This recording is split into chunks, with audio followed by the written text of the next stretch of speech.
Doit-on craindre quelque chose?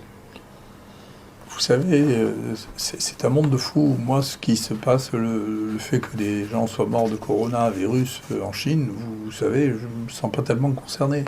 Le monde est devenu complètement fou.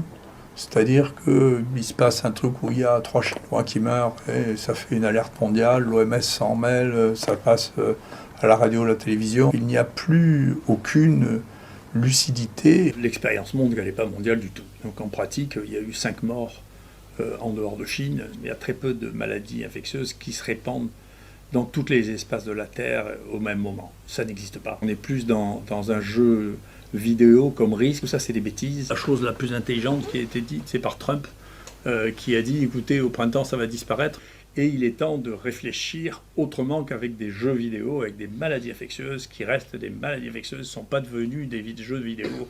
L'excellente nouvelle, c'est probablement l'infection respiratoire la plus facile à traiter de tout, la moins. Et donc, c'est pas la peine de s'exciter. Moi, je ne prédis pas l'avenir. Il est possible que d'ici un mois, il n'y ait plus de cas du tout dans la plupart des pays tempérés. Donc l'histoire de rebond, c'est une fantaisie. Les épidémies commencent, s'accélèrent, elles culminent, c'est le moment maximal de transmissibilité, et elles diminuent, et elles disparaissent, et on ne sait pas pourquoi. Voilà, ça c'est des données réelles, encore une fois, c'est pas des fantasmes. On a plutôt, nous, l'impression que les mutants qu'on a sont des formes dégradées de la forme initiale. Nous, ça nous apparaît plutôt lié à des formes qui sont moins graves. Ce que je peux vous dire, alors ça on l'a aussi étudié, peut-être que Delfrécy l'a pas vu encore, mais moi je l'ai vu, parce qu'on a envoyé le papier.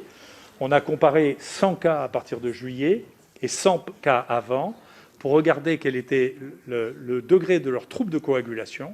Et donc, ils ont beaucoup moins de troubles de coagulation, ils sont moins sévères et la mortalité est plus faible.